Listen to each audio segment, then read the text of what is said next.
Hi, everybody. Welcome to tonight's episode of the Second Chance Queen podcast. My name is Kristianna Mrjenovich, the Second Chance Queen, your host. And tonight I have a super awesome guest.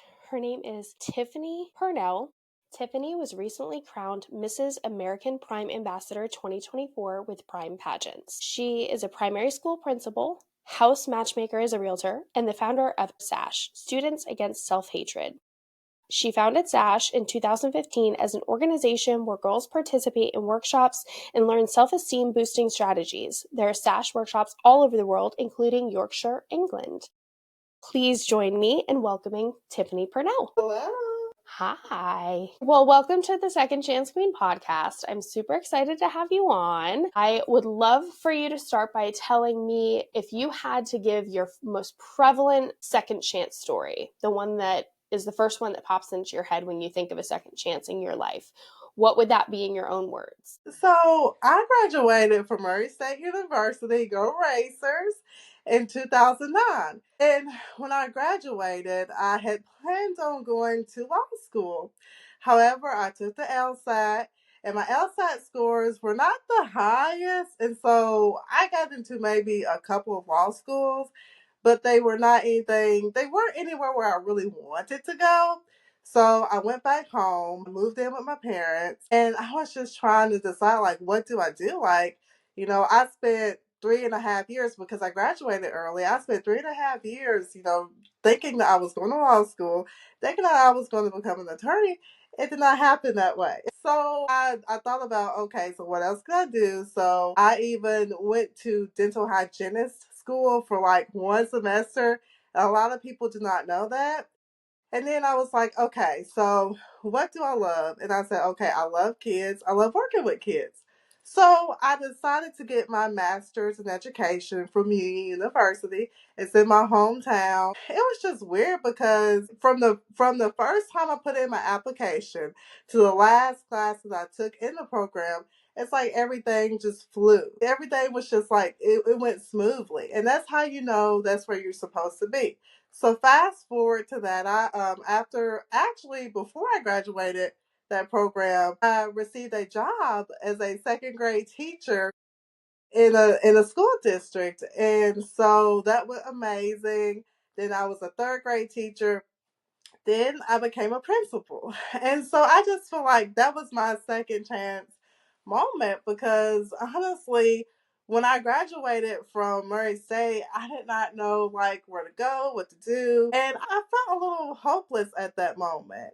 And so I'm so glad that I have this opportunity. I had that opportunity. I'm just so glad that it turned out the way it did because I feel like I can help other people who may be in that same spot that I was in years ago. I love that. And I see with your title, it says doctor. Did you go on to get a doctorate? I did. Wow. So my crazy self, this is what I did. So after I graduated from my master's program, I immediately went to my education specialist program. I got an education specialist degree from Liberty University. So then I said, okay, well, let me try to get a doctorate. So then I enrolled in Carson Newman and I got an educational specialist degree in educational leadership. And then I went on to get a doctorate degree in educational leadership. But I can say that I am finished with school, with college for right now. I can safely say that. That is amazing. Being a doctor in any subject field is just so highly impressive to me. So kudos to you because that is amazing. And I find it so ironic that your career path wound up being in education and you're such a highly educated woman. So it's completely like you came full circle there. Yes. Well, I love that second chance story. It's not a story that I've heard yet, and that's my Mm-hmm. favorite thing about this podcast is every second chance is so different. And I love the thought of a career change being a second chance because people don't necessarily maybe think of that as a second chance, but it completely alters the course of your life. So I love that. So I would love to hear more about S.A.S.H, your program that you founded. It is very closely aligned with the platform that is near and dear to me. So I'd love to hear more about that. So I started S.A.S.H in 2015. I was actually a second grade teacher at the time. And I just saw how girls with low self esteem, the grades were very poor. They would bully other kids. They would get bullied themselves. And I said, wait a minute, there's a missing link there. And I was like, okay, so these girls, the ones who are bullying, the ones whose grades are not the best, their self esteem is also not the best. And I said, what can I do as a teacher to help them? So I started S.A.S.H. Now, when I first started S.A.S.H, it was like within my own school. It was maybe about six girls, and honestly, they were in grades 3 through 6. Some of them did not always want to be there, to be honest with you, at the beginning, because there was a lot of eye rolling at the beginning. However, as they started to trust me more and as they started to trust one another, like we just built this sisterhood among us. And so I just taught them how to love themselves. But first, I taught them the true meaning of self esteem. And so it just started from there. So after that, I started with my S.A.S.H ambassador program. And I started that program because I saw such a need for S.A.S.H in communities all around the world.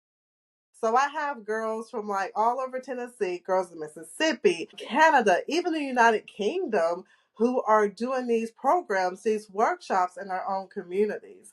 And so I'm in a process of sort of rebranding S.A.S.H because after COVID, I saw a need for that because of course during COVID we did not have any, in-person workshops. So then I started having virtual workshops, but I really believe those virtual workshops truly give girls all around the world the opportunity to experience that. I love the idea of doing virtual workshops because that is such a smart way to reach a larger demographic of girls. And I'm much sooner into my program. I teach confidence ground workshops, so very similar to your self esteem workshops. I teach confidence building techniques and I have my method that I do. And this is my first year. This fall has been, when I kickstarted the program, and I already have the gears rolling the way you did to figure out how to expand it. And I love that you've done virtual because that was kind of down the road on the steps that I wanted to take. So hearing that that works so well for you is a great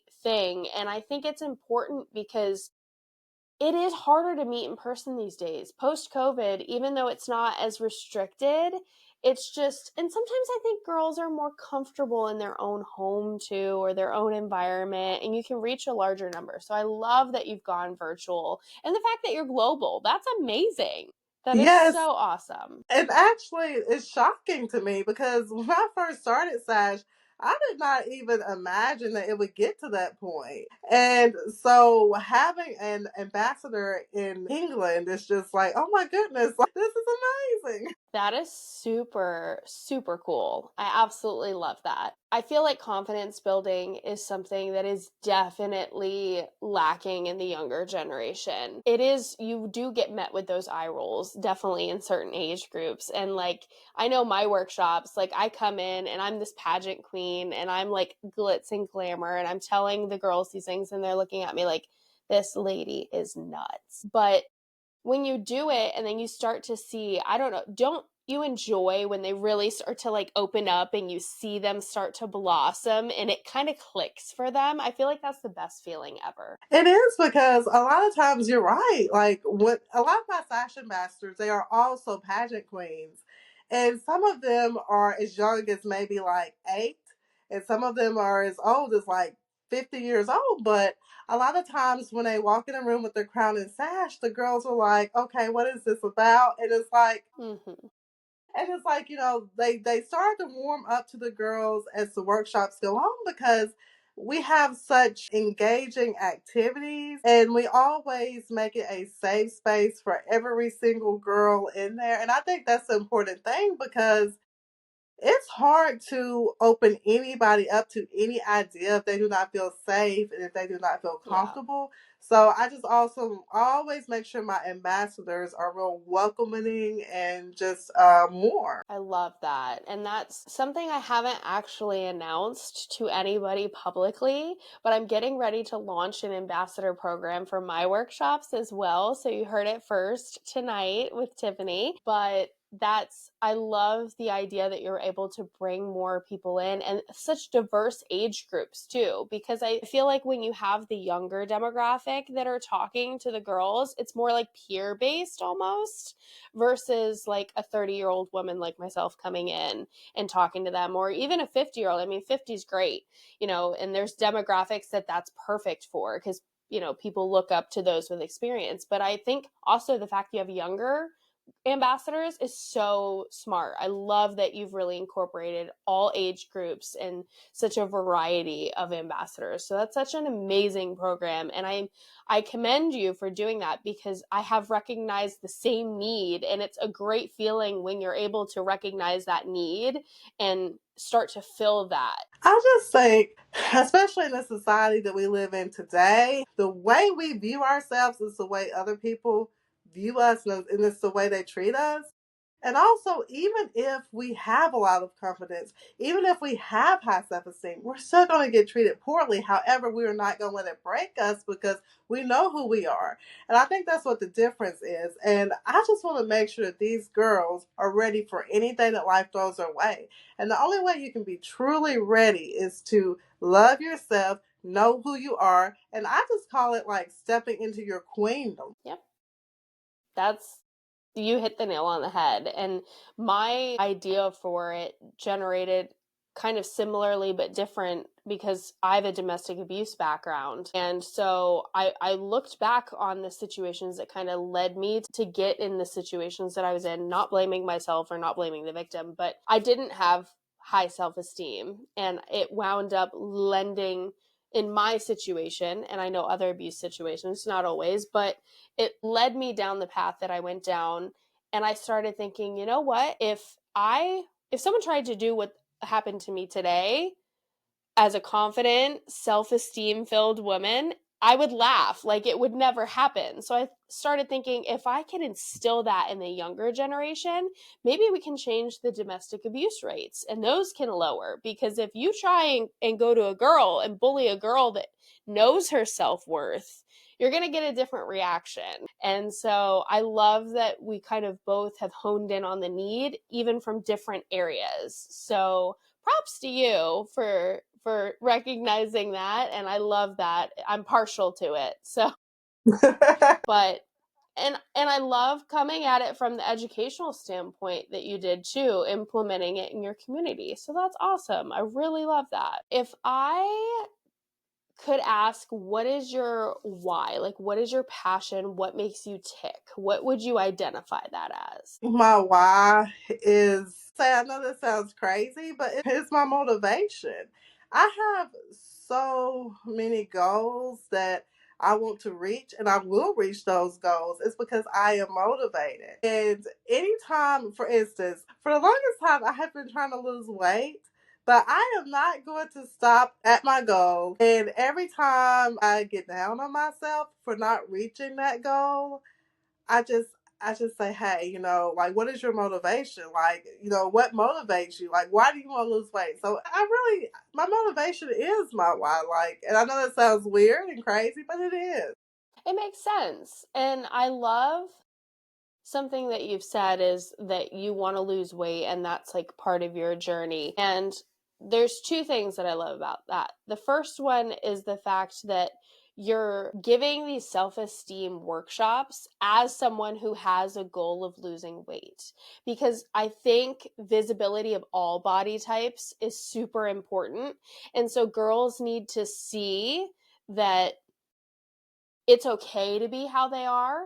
And then if you want to change it, if you want to lose weight, that you can do that and you can go for that goal, but you're still confident both ways. And so I love that you're acknowledging that and you're doing that, and you're not just trying to lose weight so that you have higher self-esteem. You've got that self-esteem. And I think that's really important for size inclusivity and body positivity and all that for you to be visible. And even when you get down on yourself, if you don't hit those goals, just knowing that you're in a pageantry space, and pageantry is hard when you are the ideal body type, but when you're plus size like we are, it is even more difficult in my experiences. So I'm so glad that you're holding space in this community and that you're out there and representing. So no matter what you look like, you're beautiful. But I love that you're out teaching confidence regardless of your goals. That's amazing. And I have to say, in pageantry, it is a little hard being not the size zero. I mean, but at the same time, I know my worth. And I know what I can bring to the table. I know what I can bring to the pageant system. What I can bring to the pageant system is just as good or better than somebody that's a size zero. I really hope that within pageantry, and I have seen a lot of growth in pageantry, but I really hope that we can grow to start accepting different body types, because the world has really evolved since the 1940s, 1950s. It's 2025. And so any girl who is not a size zero and she wants to compete in pageants, I tell her, do it. Go for it. Give it all that you have. What you can do is be the best you that you can be. If the judges do not like that, that's not on you. That's on them. I love that. And something that you said is 100%. It is changing, it's moving in the right direction. And a quote that I say all the time is, my successes and what I'm trying to accomplish and the goals that I've accomplished have absolutely nothing to do with the number that's on my scale. So I should be judged off of what I bring to the table and not the number on my scale. And so I absolutely agree with you. And I hope that we continue to shift in that direction, because the average size in America for women is now like that 14, 16 range. Definitely. And we deserve in that size range to be visible and to see that in pageantry, in movies, in everything in media. So I love that. And when you're confident with a different body type, it really translates well. And I love that, because I think it's also really important for the younger girls Yes. that are curvier to see that their body type, even if they're a little bit bigger, that you can still grow up and be successful and be a beauty queen and be all these amazing things, even if your body type is different. And it can really help them, especially in that demographic of girls. So I love that. It's really important. And I love bringing up body positivity and pageantry, because I think that is such an important thing in the world today, and something that we really definitely need to move towards as a community.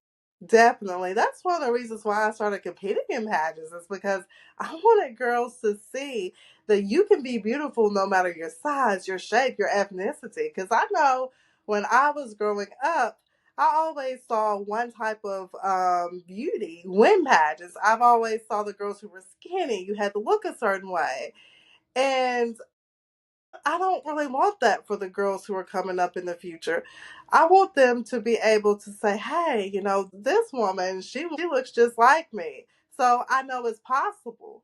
So I think, representation in all forms matters. Definitely. I saw a clip today actually that I absolutely loved.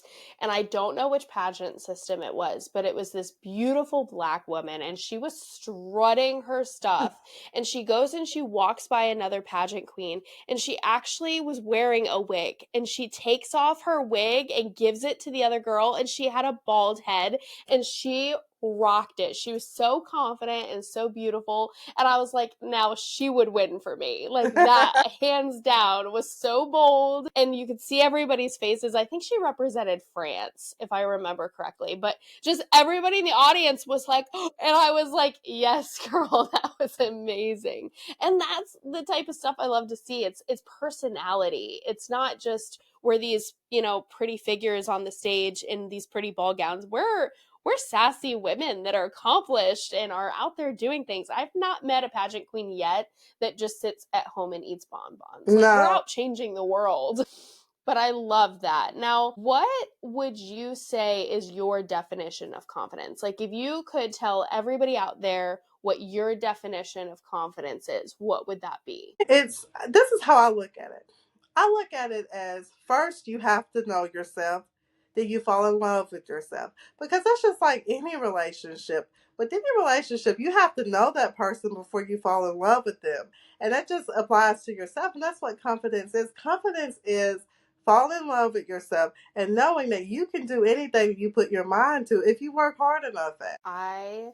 What you just said is so profound. I really love that concept because I've never thought of it in terms of when you meet someone else and you fall in love with them, you have to know them first. So that is like, you just blew my mind with that because you're so right. You can't be confident if you don't know yourself. And wow, like that.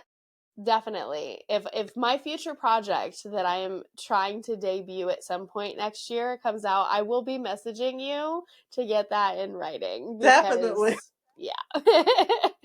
I love that. So, what would you say, have you had any situations that you can think of? Because there's one thing that I've caught on to a pattern with confident women and women that have experienced second chances is there's always this common word that I hear from most women is resilience. And a lot of women talk about resilience with second chances and what they've gone through and what they've experienced. So, is there an event that's a catalyst for you where you would consider yourself a woman that's resilient because of that event? Well, I can say growing up, I was not as confident as I am now.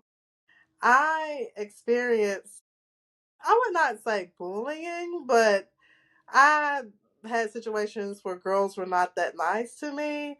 I would say maybe in middle school. And so that was just one thing that just, how can I put it? And I know when you experience situations where people are not nice to you, it makes you really second guess who you are. It makes you second guess your worth. And when you're that age, I mean, you don't really think about being confident. You don't think about, well, okay, it doesn't matter if they like me. I like me. You don't think about that. And that's one of the reasons why I started S.A.S.H is because I want girls at a young age to realize that they are enough.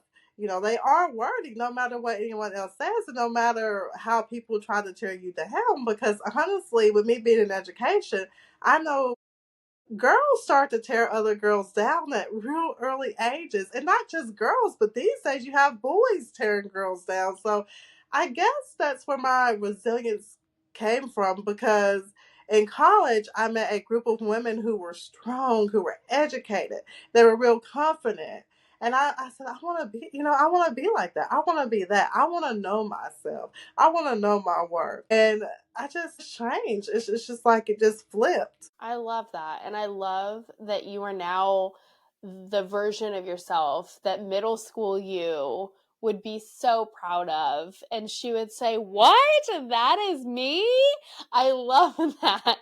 You've come full circle. And now you're teaching other girls, Yes, how to not be in that same position. And I feel like you'd be hard pressed to find a woman or a girl who didn't have some sort of story about Mean Girls. I mean, there's a reason why there is a world famous, now Broadway musical, but originally movie called Mean Girls because it is definitely. such a phenomenon. And doing something to fix it is so important. And so I love that. And I think it's definitely a very important resilience story because if you weren't where you were today, things could be different. And it reminds me kind of, I have to share this quote with you that I found today because it hits on something that you've just said. It said, "I'm okay with being a villain in your story. You're a loser in mine," which I thought was really funny. I was laughing. The word I loser love makes me that. laugh. But the thing that I preface that with is I said, "I'm not a villain to anyone I'd rather trade places with." Mm, And that is like the mindset that I'm kind of putting myself in lately is that if you have people that are being mean to you or are not treating you kindly or hmm whatever, if I wouldn't trade places with you, why am I letting it bother me? And Mm. so that's something that I'm trying to figure out how to incorporate too, because when you're getting bullied, if it's not someone that you want to trade places with, I mean, I'm sure sometimes it is with somebody that you want to trade places with. But for the most part, why are you letting it bother you? Mm. And that's something that I'm almost 32 and I'm just learning that. So the younger girls probably could benefit from that. So there are two sides of a second chance. There's the giving of second chances, and there's the receiving of second chances. Which one do you feel is more important? think it's more important to sometimes give a second chance because you, as an individual, given that second chance just shows what type of person you are. It's like grace, giving grace. And I feel like second chances are all about grace. And so I almost would say giving a second chance is just a little bit more important. I love that. You hit the nail on the head when you said it shows more about your character, because it definitely does. There's instances I know I've experienced in my life where I'll give someone a second chance or I'll forgive them, and people in my circle might be like, "Why are you doing that?" And I'm like, "Well, because it's not for them, it's for me, and it speaks to Mm-hmm. my character." So that is super, I agree with you 100%. I 100% am in camp giving second chances. I give way too many of them, but that's why I'm where I am today. It just shows that you are a great person, who gives grace. And the thing of it is, a lot of times we want to write people off just like that. And sometimes it's not always the best thing to do. I agree. I agree. Is there a is there a special goal or like a big thing that you would like to see S.A.S.H? Like, would you like to see S.A.S.H in every school across America, or what is your goal with S.A.S.H for the future? Well, my goal for S.A.S.H is just to have a chapter in at least every state across America. And maybe to expand it like in different countries. I just want to reach as many girls as I can. Even if it's not me personally reaching those girls, but my S.A.S.H ambassadors reaching those girls. And I just feel like we're always stronger together than we are like separate, of course. And so I don't really have like a number of like, hey, I want to reach like 100 schools. I just want to reach as far as it can go. I'm so excited to see how far it will go because I started it in 2015 and it's 2025 and that's why almost 2025 and that's why I'm rebranding because I think it has done an amazing job. I'm proud of it, but however, it's been 10 years now. So what does S.A.S.H look like 10 years down the road? And so I feel like I will always continue to rebrand because I feel like when you have something, you always want to tweak it to where it's relevant in the moment, to where it makes sense at that time, because things change, people change. And so, honestly, being an educator, I know since COVID, a lot of kids, their mindsets have changed. A lot has changed since then. So, I'm really into the rebranding process right now. Love that you're rebranding your program too, because it shows the resilience of your program. It Mm-hmm. shows that you can breathe new life into it.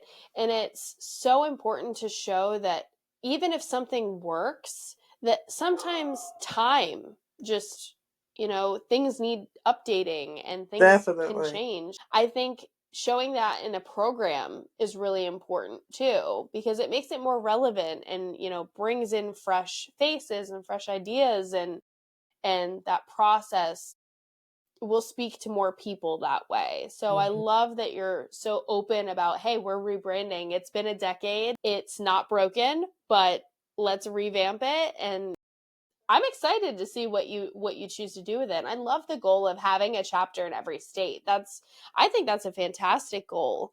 And I think that it could be a name as a resource for those that are teaching, you know, that self-esteem and that confidence building and all of that. It'd be a great resource for them. So I hope to see it in every state. It'll be great to keep growing. Other than myself, because I'm the OG second chance queen, I love asking people this.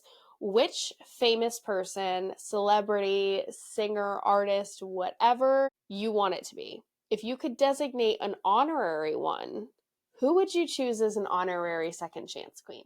Well, so I'm all into music. I believe in incorporating music into my self care. So I would say Cleo Soul. I love Cleo Soul because she really, her music, her lyrics, they really uplift you and they like motivate me. And I know I was watching a documentary that she did maybe like a month ago, and she was just talking about like her growth. And if you just get a chance, listen to her songs, listen to her music, her songs will really change your life. I would really designate her to be an honorary OG second chance queen.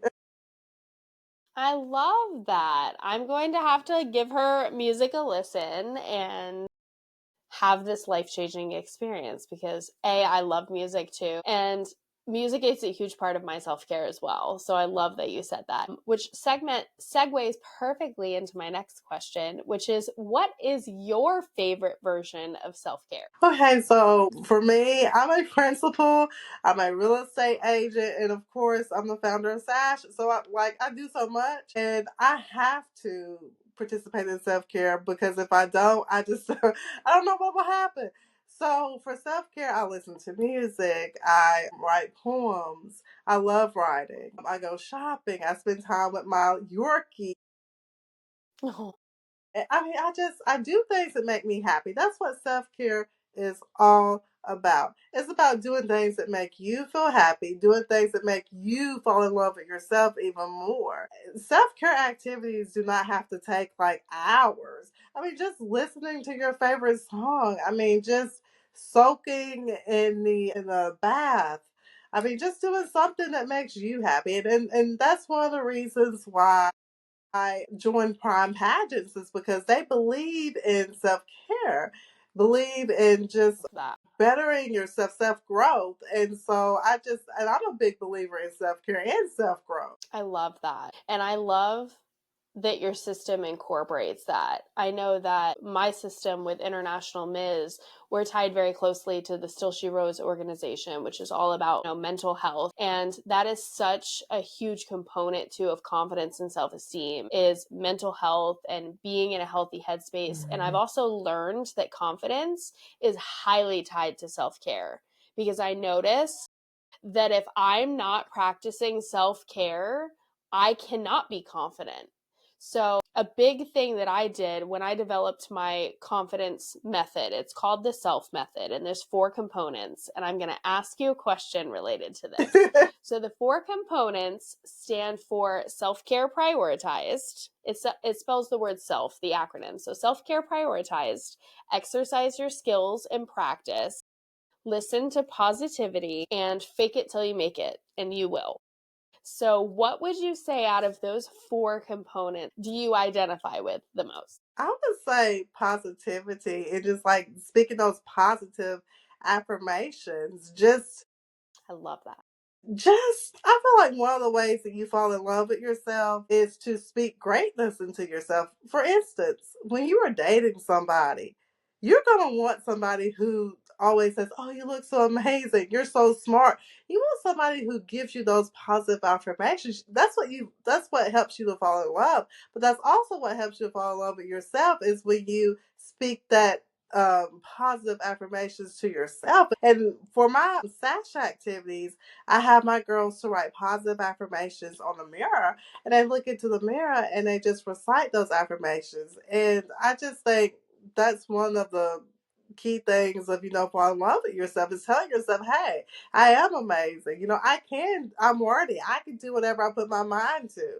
And I think that's also about a mindset shift. And those positive affirmations help you to have more of a growth mindset as well. That's what I believe. I love that. And you threw me for a loop because I totally thought you were going to say self care. And you're like, listen to positivity. But I love that because I love hearing how each person relates to one of the letters in the acronym because they're all integral in building confidence, but they all tie together really well too. Definitely. Because, I mean, I circle through every phase of that constantly, you know? So, and I love that you are passionate about self care, and that you said something when you said the listening to positivity. You mentioned kind of like dating yourself and like falling in love with yourself. Mm-hmm.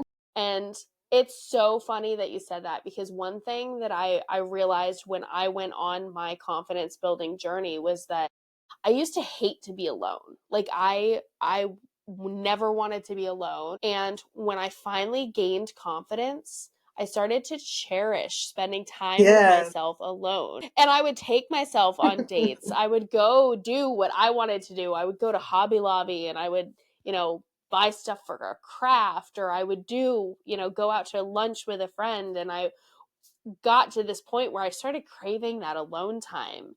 And I've noticed that about myself. So I think that's so funny that you mentioned that, because it's very relatable. It's something that, you know, I never really thought of being confident as falling in love with yourself. So I feel like you gave me a mindset shift, and I totally love that. That's one of my favorite parts of interviewing different women that Mm-hmm. come from different backgrounds and have different experiences, is I pull little things from each person that I meet, and I'm like, you are such a genius. You are such a genius. I love it. So I love that key thing that you said. That's definitely going to stick in my head. And so something that I want to ask is how you juggle being a principal and a realtor and founding S.A.S.H and all of the hats that you wear, or crowns that you wear, if you will. How do you juggle that? It comes with self care, number one, because the thing of it is, like today, I'm just going to be honest with you. I'm coming down with a cold. We had a lot of Christmas themed things, like we had a field trip this week, and I've been doing real estate things when I come home from work, and I'm tired. But however, what gets me through it, what gets me going, is just like listening to music, like just doing the things that make me happy. Like sometimes just sitting in a dark room with no one in there but just me, myself, and my thoughts, you know? So to me, just practicing self care and then just reminding myself, like, what are my goals? Because with every single thing that I have, with being a principal, with being a real estate agent, with being a founder of S.A.S.H, and everything I do, I have a goal for each one of those things. And when I get tired, when I get sad, I just have to remind myself, like, this is what we're pushing towards. This is what we're pushing towards. Don't give up, don't give up, don't give up. I tell myself, you have to take some time for yourself, but after you take that time for yourself, it's time to get back on it, girl. I love that. And showing that you're having that like little bit of struggle, like you said, like I'm coming down with a cold, I'm Yeah. tired. I think that's important to show that side of us too, because I know for me, like I'm a mom, I'm a pageant queen, I'm a business owner, I'm all of these different things, a wife, and I'm coming down with a cold too. And I'm tired. And so when you said that, I was just like, girl, I feel you. But sometimes it's hard to like admit that out Hmm. loud and just say, you know, like I'm having a moment, but we do need to admit that out Hmm. loud, because I think that's really important. And that's some of the stuff I do being a Still She Rose ambassador, is to show that side of me, like when Yes, I'm kind of having that time, because I want it to be more visible. Social media is such a highlight reel. I feel like everybody definitely. shows like all the amazing, and sometimes I'm just posting pictures and selfies in my big oversized sweatshirts, like, see, we have down days too, but tomorrow I'm going to be dressed to the nines in a ball gown. So it's great that you're showing that side and that you are practicing self-care, because you've inspired me to take the bubble bath that I've been putting off Yes, for days. I need it tonight. So thank you for that. But sometimes it's just that little reminder that we need, that it's okay to take the bubble bath and to relax. It's difficult when we do yes. all these things. And I also think what allows us to be vulnerable is the love that we do have for ourselves. Because I feel like when you know who you are, it's like you're not ashamed of it. It's like, okay, I'm tired. Like, I mean, I'm human. So, okay, I have a cold. I'm also human. I'm not afraid to admit to the things that I lack sometimes. And so I really think that all ties back into knowing who you are and loving yourself. I love that. It's so important to humanize the good and the bad and to just show that and still have that confidence and rock that. So kudos to you. I love your mindset and positivity. Like, you're an infectiously positive person. I absolutely love it. I'd love to know if you were going to leave the world with a quote. This is the Tiffany quote of all quotes. This is what you want to leave everybody with. What would that be? Now I know that this is an actual quote, but honestly, I live by this quote. So this is a quote. It says, "There is no force more powerful than the woman who is determined to rise." And that's by W.E.B. Du Bois. And that quote, ever since I saw that quote, I read that quote, it resonated with me because it tells me that, hey, if you are determined, if you know what your goals are, you're not going to let anything stop you from reaching your goals. And so that quote is like my all-time favorite. I love that. It reminds me of one of my favorite shirts that I have. And it says, "A woman can only be two things: who and what she wants." Mm-hmm. And I was like, yes. So it's right along those lines. I love that. Well, thank you so much for coming on tonight and talking to me all about S.A.S.H and all of the amazing endeavors that you have going on. And I cannot wait to see your rebrand and where you choose to go from here. So I will be staying tuned, and I can't wait to see what the future has in store for S.A.S.H and your program. Thank you so much for joining us tonight on the episode of Second Chance Queen podcast with Tiffany Purnell. She is absolutely amazing. She's the founder of S.A.S.H Workshops, and I cannot wait to see where she goes in the future with that program.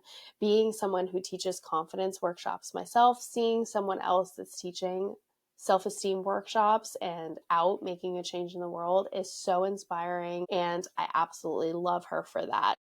We hope you enjoyed tonight's episode, and we will catch you next time on the Second Chance Queen podcast. And remember, you always have a second chance. You just have to be willing to take it.